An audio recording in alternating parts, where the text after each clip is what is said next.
Welcome back to the Deep Dive. We're here to accelerate your understanding, turning complex research into insights you can use right away. Today, we're diving into something huge, really significant. It's the electrification of paratransit. You know, the minibus taxis, shared bikes, those unscheduled vans. Yeah, the ones that are basically the lifeblood of cities across the global south. Exactly.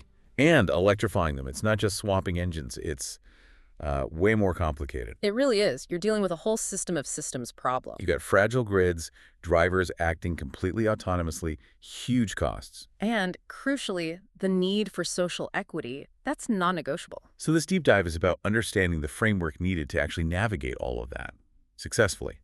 Our guide today is a really detailed paper. It's called A System of Systems Framework for Planning the Electrification of Paratransit, published in Energy Strategy Reviews. And we really want to thank the authors for their rigorous work. M.J. Booysen, C.J. Abraham, and B.G. Pretorius from Stellenbosch University. And you're listening to Pop Research Robot, giving you that essential shortcut to getting informed.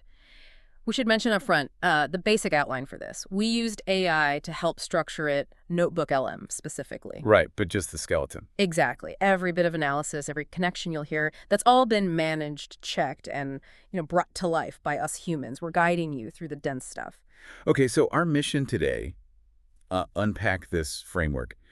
Why do the usual EV models completely fail in low and medium income countries? And the big question, how can planners actually build a strategy that's resilient, effective, and, importantly, fair?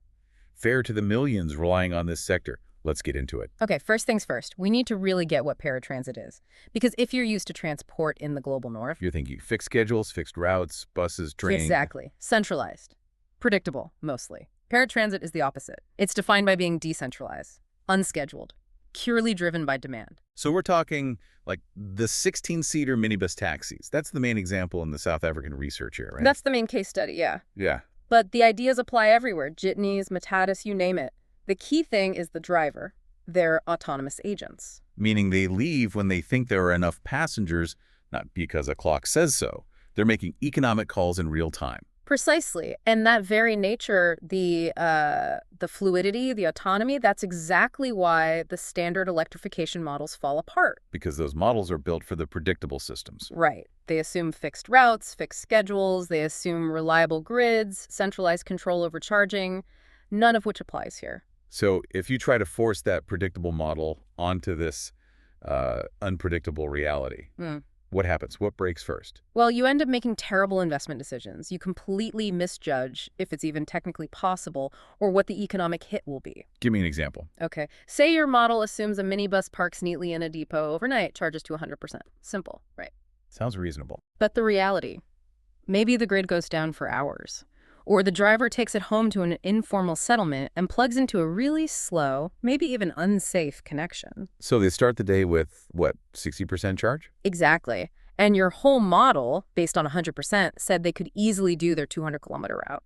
But now, they might run out of juice halfway through. Which is a disaster for commuters and for the driver's income. A massive disaster. And this risk is way higher in low and medium income countries because the grids are fragile, resources are tight. Bad assumptions here aren't just inconvenient, they're financially ruinous and cripple essential mobility. Okay, so that's the problem. The solution proposed by the authors is this system of systems framework. It sounds complex, but is it basically just a structured way of saying everything's connected? That's a good way to put it. It forces you to acknowledge the connections. You can't just think about the battery in isolation. You have to think about the driver using it. And the grid supplying it, and the passengers needing it. It breaks the whole challenge down into interconnected pieces. What are the main pieces? Two main types. First, the technical components. This covers 5 things you have to model together. Passenger demand, where and when people need rides. Okay. Driver behavior, how the vehicle actually moves. Vehicle dynamics, how it uses energy. Charging infrastructure, where it gets that energy back. And finally. And the grid impacts, how all that charging hits the national power system. Right, the 5 technical bits, but you said 2 types. Yes. And the second type is what really makes this different, the institutional component. Mm. It goes beyond just the engineering. It forces you to explicitly bring in the perspectives of all the stakeholders. Like the drivers themselves, owners, Yeah. regulators. Exactly. And critically, in many places, the powerful local taxi associations. You have to understand their goals, their potential resistance, the existing governance structures. Why is that so critical? Can't you just build the tech, right? You could build the perfect EV, the fastest charger. But if the local taxi association, which controls who gets to operate on which routes, doesn't buy in, or if the drivers can't afford the financing, The whole project fails. dead on arrival. The framework insists that governance and social structures aren't footnotes. They're just as important as the battery chemistry. And that connects directly to this concept of a just transition, doesn't it? Making sure this isn't just about tech, but about fairness. Absolutely critical. It's the moral anchor, really, because paratransit is often the economic lifeline for poorer communities. It provides jobs, it provides modality. So if electrification makes it too expensive? You risk pushing those people out. The paper gives that stark South African example. An electric taxi might cost ZAR 1.2 million, Okay. the standard diesel equivalent. Maybe ZAR 550,000. Wait, ZAR 1.2 million versus 550,000? That's more than double. Yep, more than double the upfront cost. Think about what that means for a small owner-operator. It's an impossible barrier without serious help. You'd basically hand the industry over to bigger companies or wealthier individuals. Precisely. So a just transition means designing the rollout so that doesn't happen. So the benefits, cleaner air, maybe lower running costs eventually are shared fairly. And the framework helps plan for that. It requires you to plan for that, to model financing, to consider ownership structures, to ensure the transition doesn't leave the original community behind. Okay, that makes sense. And is this framework just for South Africa, or can others use it? It's designed for transferability. They used South Africa's complex minibus system as the test case, but the principles, the components, they apply to informal, demand-driven transport anywhere. Africa, Asia, Latin America. So it's a potential blueprint for a lot of cities facing this challenge. That's the idea, a blueprint for doing it right and doing it justly. Okay, let's zoom in on the driver. You call them an autonomous agent. Yeah, that's key. They're not just following orders. They're constantly making decisions to maximize their income. Which means minimizing downtime. Time standing still is money lost. Exactly. And this is where you hit that fundamental clash between fossil fuels and batteries. Refueling takes minutes. Literally minutes. Filling a diesel tank is quick. Charging an EV, even a fast charge, takes a chunk of time. Slower charging takes hours. And that time is opportunity cost. Lost fares. A huge opportunity cost. If a driver has to stop for, say, 2 hours midday to get enough charge, that's 2 hours of zero earnings. So they'll try to avoid that or push it as late as possible. Right, which makes their decision about when and where to charge really complex and risky if they push it too far. They run out of power mid-route. Catastrophe. Complete catastrophe for everyone involved. So modeling this behavior, this autonomous decision-making under pressure, is crucial. And the framework has special concepts for this. You mentioned the vehicle day. Why that specific term? They needed a way to isolate the daily challenge. A vehicle day looks at one vehicle over one 24-hour period as a totally separate event. Why separate? Because unlike a scheduled bus returning to a depot... Where you can assume it gets fully charged overnight. Right. In paratransit, you can't assume that. Remember the unreliable grids? The slow home chargers? So the starting point is unpredictable. Exactly. A driver might start at 5 a.m. with only 60% state of charge, SOC. The vehicle day model asks, given that 60% start, can this specific vehicle complete its likely 200 kilometers of trips today without running flat? So it's a daily viability check, vehicle by vehicle. Precisely. Based on the messy reality, not an idealized 100% start. Okay, that makes sense for individual vehicles. What about the fleet day? Fleet day zooms out. It bundles together all the vehicle days for vehicles that share the same resources, specifically the same chargers. Why bundle them? 2 reasons. First, to see if the whole fleet, collectively, can still provide the needed transport service. Is overall mobility maintained? Okay. And second, critically, to figure out the maximum stress on the electrical grid. Because if 50 drivers decide to charge at the same depot around, say, 9 a.m. Bingo. That collective action, driven by individual opportunity costs, creates a massive power spike. The fleet day model helps predict and quantify that peak load so planners can figure out how to handle it. This sounds like it needs a ton of data. What are the data challenges here? Oh, they're huge. Standard transit data, like GTFS. General Transit Feed Specification. Yeah, that's mostly about passengers where they get on, where they get off. But for EV planning, you need to know what the vehicle is doing. Exactly. You need vehicle-based data. Where is it? How fast is it going? Is it accelerating hard? Braking hard? That's what burns energy. So you need GPS traces, high-frequency ones. Ideally, yes. But often, what's available is low frequency. Maybe one data point every minute. Which doesn't tell you much about the driving style in between. Not nearly enough. A minute is a long time in city traffic. Were they cruising smoothly or constantly gunning it and slamming the brakes? So you need fancy data work. Like upsampling, making educated guesses about what happened between the points. Exactly. Upsampling plus really sophisticated driver modeling to simulate realistic acceleration and deceleration based on the route, the time of day, and known driver tendencies. And this is where the modeling has to face reality, right? The fact that paratransit driving can be assertive. That's putting it mildly. This is a fascinating point Pop Research Robot dug into. The simulations have to account for how drivers actually behave, not how the rules say they should. Meaning low compliance with things like speed limits, stop signs. Very low, often. It's competitive out there. Faster trips, more fares. One study the authors cited found stop sign compliance could be as low as 29%.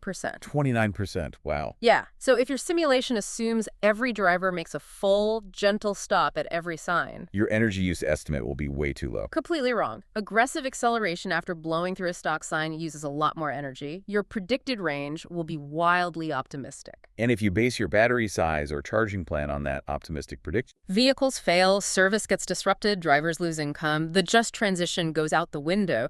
This isn't just a detail. Accurately modeling the driver's actual, often non-compliant behavior is fundamental. It links directly back to the battery. okay, let's talk about that battery. You said it's the binding link. Yeah, it sits right in the middle, doesn't it? It connects the passenger's need for travel, the driver's need for income, the vehicle's mechanics, and the whole energy infrastructure. Everything hinges on it. And the big problem is range and density. Batteries just don't hold as much energy for their weight as diesel. Not even close. That comparison in the paper is stark. A typical minibus diesel tank, maybe 70 liters, gets you perhaps 600 kilometers. Okay. A big 70 kilowatt-hour battery in an equivalent EV gets you maybe 210 kilometers. Less than half the range. That's huge. It really is. And given that these vehicles often travel 150, 200, sometimes up to 300 kilometers in a single day. Charging isn't optional. It's a daily necessity. Probably midday, right? At least once a day, yeah. Often requiring a significant stop, maybe 2 to 5 hours midday, plus potentially 5 to 8 hours overnight. It has to be built into the operational plan. Which brings us back to the financial reality. That massive upfront cost difference. ZAR, $1.2 million for the EV versus ZAR $550,000 for the ICE. That initial shock. But it's not just the purchase price, is it? No. The framework stresses you must factor in battery replacement costs. These big batteries don't last forever, maybe 8 years. And replacing one is expensive. Very expensive. It's a huge predictable cost down the line that has to be part of the financial model from day one, especially for small operators. Okay, so high cost, limited range, demanding daily use. This means the energy modeling has to be incredibly precise. What specific things does this framework demand that maybe simpler models ignore? Well, first, vehicle weight. Sounds obvious, but it's often overlooked. How so? A minibus taxi doesn't drive around empty.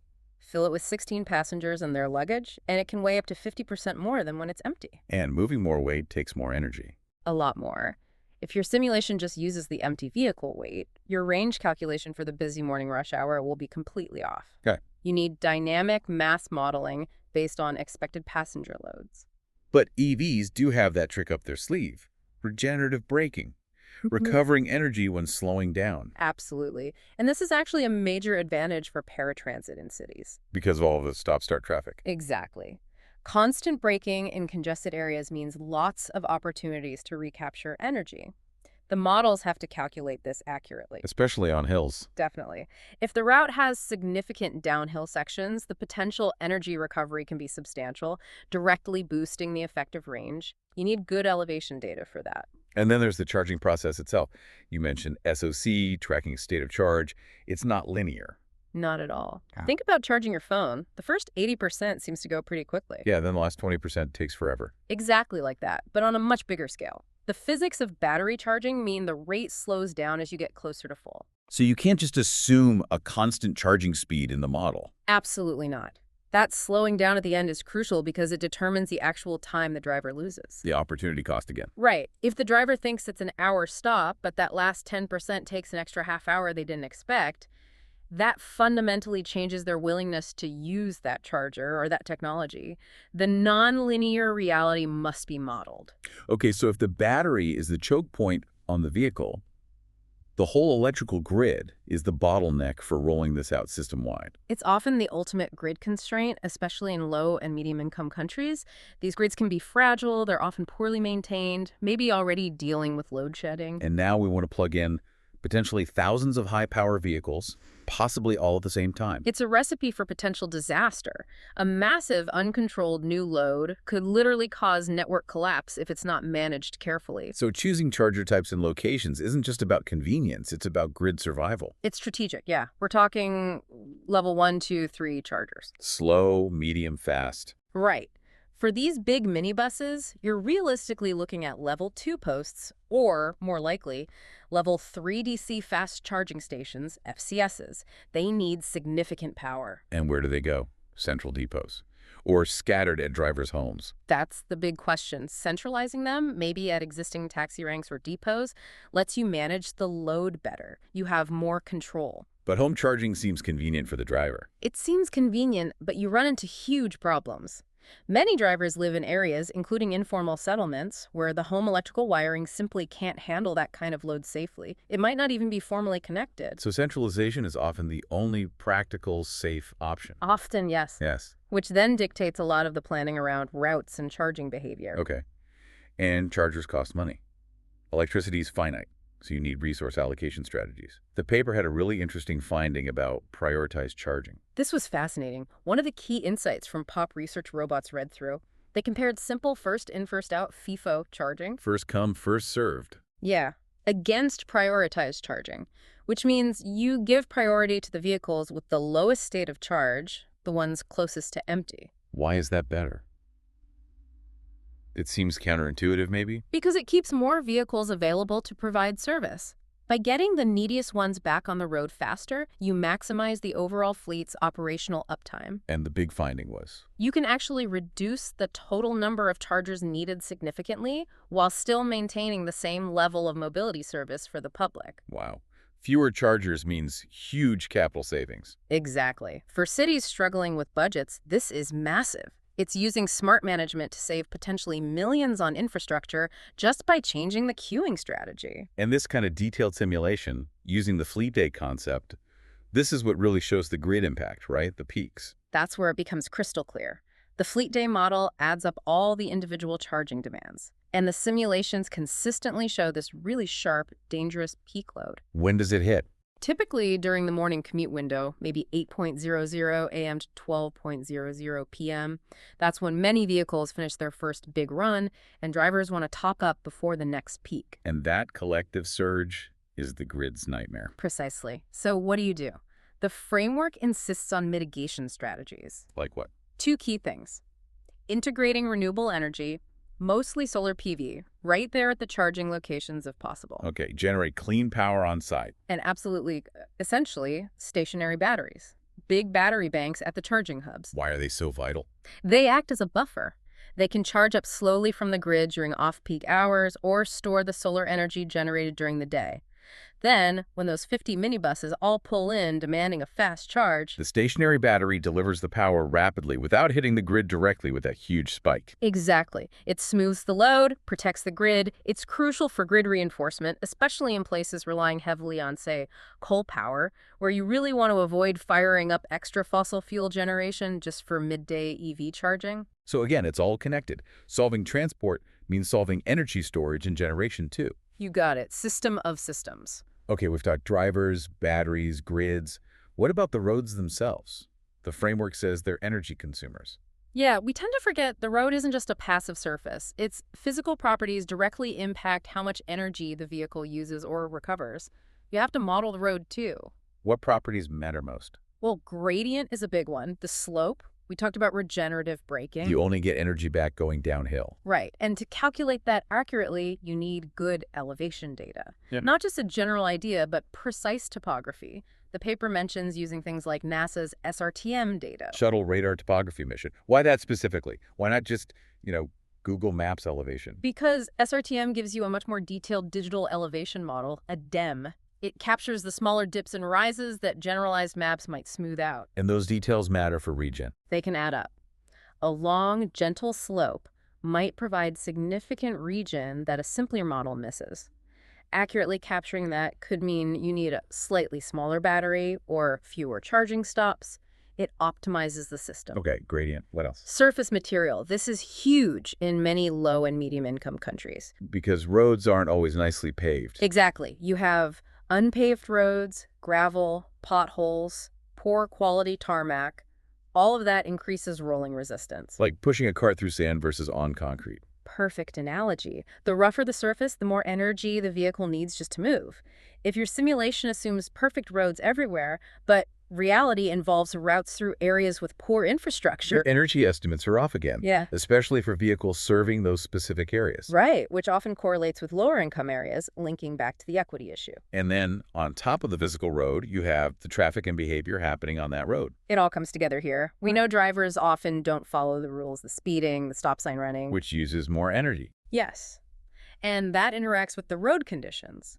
Aggressive driving on a poor surface. That's going to drain the battery much faster than smooth driving on a highway. And even on good roads, congestion matters. Hugely. In dense urban areas, vehicles might spend most of their time well below the speed limit. That changes the energy use profile, affects regen efficiency. The simulation needs speed correction factors based on typical traffic levels. It seems like every layer adds complexity. Yeah. Even the mitigation strategies face physical limits. Like solar panels. Yeah, that's another constraint. You want to put big PV arrays at the taxi ranks to power the chargers and stationary batteries. Great idea. But taxi ranks are often cramped urban spaces. Limited flat rooftop area, maybe shadows from nearby buildings. The physical space available might limit how much solar power you could actually generate on site. So the civil infrastructure constraints push back on the ideal energy solution. Always. It's a constant interplay. Okay, so pulling all these threads together, the driver, the battery, the grid, the road, the institutions, it really shows this is a truly holistic challenge. Absolutely. And that's the power of the system of systems framework. It provides the mental model, the structure to link all these pieces. To evaluate the outcomes, not just technically, but across the board. Exactly. The framework is designed as a decision support tool. It helps planners weigh the trade-offs. How does this decision impact financial costs for operators, for the government? What's the environmental outcome? The local health benefits from reduced pollution, and always, what's the impact on grid stability? You need to look at all four together. Because optimizing just one, cheapest vehicle cost might totally break another, like the grid. Precisely. All those factors we discussed, the 29% stop sign compliance, the Zyra 1.2 million cost, the non-linear charging, they all feed into the operational reality and the overall system viability. But planners, especially in the Global South, they're working with tight budgets, maybe not much data. They can't fix everything perfectly at once. No, they absolutely can't. And that's where the most practical part of this framework comes in, the heuristic prioritization matrix. Heuristic meaning? Yeah. A rule of thumb, a practical guide. Exactly. It's not a magic formula, but it's a smart guide. It tells planners, okay, given your specific context, your biggest limitations, here's where you should focus your limited resources and attention first. To get the most bang for their buck, essentially. Avoid getting lost in the complexity. Right. Avoid analysis paralysis. Let's run through some examples from the paper. Say your city's biggest problem is a really weak, unstable grid. Load shedding is common. Okay, grid is the weak link. What does the matrix say to prioritize? Focus intensely on driver charging behavior and temporal load modeling. You need to understand exactly when drivers will want to charge, simulate that dangerous peak load accurately, and invest heavily in strategies to shift that load. Like off-peak charging incentives, smart charging, stationary batteries. All of the above, because preventing grid collapse is priority number one. Worry less initially about shaving 5% off vehicle energy consumption. Worry more about managing that peak demand. Okay, different scenario. The grid is okay, but the main hurdle is limited capital.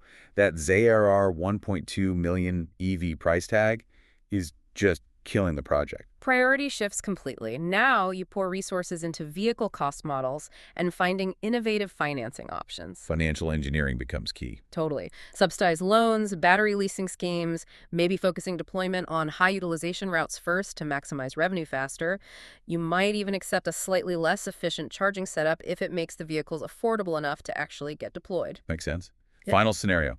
What if you just have low data availability? Poor GPS data, no real driver behavior info, patchy road maps. Then the priority is getting the data. You focus on developing mobility demand proxies. Proxies, like using other data sources as stand-ins. Yeah, maybe using mobile phone location data, census info, conducting targeted surveys or observations on key routes. You need to build a baseline understanding of where and when vehicles move before you can even start detailed energy modeling. First things first, map the system. So this matrix really helps tailor the approach. It underlines the policy imperatives, doesn't it? That one-size-fits-all won't work. Absolutely. Conventional EV planning, imported from contexts with strong grids and scheduled transit, is just inadequate here. You need tailored plans based on local data. And you need everyone at the table. Critically, you must have inclusive engagement with drivers, owners, the associations. Without their buy-in, without addressing their concerns, the best technical plan will fail. And learn from doing. Pilot projects are essential. Essential. Test these models, validate the assumptions, see what works and what doesn't in the real world, and then feed that learning back to refine the framework. Pop Research Robot emphasizes this. Success comes from modeling reality, warts and all, not just the ideal. Okay, as we wrap up this deep dive, here's a final thought for you, the listener, to chew on. Paratransit is often dismissed, right? Yeah. Called informal, chaotic. But imagine if a city, maybe in South Africa, maybe elsewhere, actually pulls off this complex transition successfully. An electrification that truly prioritizes equity, protects people's livelihoods, and makes the energy grid more resilient.